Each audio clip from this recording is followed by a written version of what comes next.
алати. Касета са си пуснали на Кати. Бати! В банята отивам аз поне да се изкъпя, но бойлерът е гръмнала, сърди ме много пъпа. Очите ще си мия с ръка, отвъртам крана, но нищо не потича, че водата май е спряна. Водата ми е спряна, а пък май е спрян и тока. Усещам аз, че кризата ми става по-дълбока. Решавам да изляза и навън да се разходя. Измачкам мръсен гладен, аз по улицата ходя и срещам други хора. Говорят си сами и изглежда, че и те си имат лоши дни. Направо поудявам и свят ми се върти. Заето давам, ела и провери. Тупа ми сърцето, пред очите ми черней. Но казвам си спокойно, по-добре се овладей. Не мога да издържам, тази драма е голяма. С цялото си гърло се провиквам вашата мама. И в този миг показвам с ръка в около връст. Един голям и дълъг прав изтръгнал много.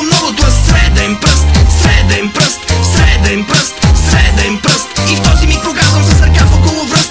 Един голям и дълъг прав изтръгнал много. Това среден пръст, среден пръст, среден пръст, среден пръст. Нататък продължавам, с не се утешавам, но не се успокоявам, а от яд се изпотявам. На пътя ми застават смело някакви хлапета и викам, аз съм двесен, по-добре се отместете. И идвам и да ги халасам, повече не мога, а те ми се усмихват и предлагат някаква дрога. Причерня ми пред очите, поразклатих им зъбите, в задниците ги наритах и побусках им главите. Продължавам да се движа, гледам автобусна спирка, а цицориста мадама ми предлага бърза свирка. Като я хванах за косата, те я шибнах в тротуара и спища от страх горката, не можа да го побара. Отминавам, че съм бесен и за бой готов и лесен, мразя уличната плесен, живота не е лесен. По контейнерите хора бъркат здраво без умора, в бокуците човешки търсят те храна и дрежки. Да улични се спъвам и в просети препъвам мръсотията душия. Мизерия, мама мия! Не мога, не издържам, тази драма е голяма. С цялото си гърло се провиквам вашата мама. И в този миг показвам с ръка в около връст.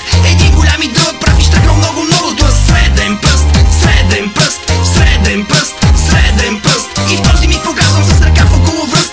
Един голям и дълъг прав изтръгнал много. Това среден пръст, среден пръст, среден пръст, среден пръст. Аз нататък отминавам, да просветне се надявам, няма светлина в тунела, грозна сцена наблюдавам. Хайка циганчета местни пеят някакви гадни песни и въртят ключеци бесни, ще им вкарам два-три десни. На тези черни братя е замътена главата, че пошмъркват си лепило и ума са затъмнили. Срещу мене се задава развълнувана тълпа и колона преминава с плакати знамена.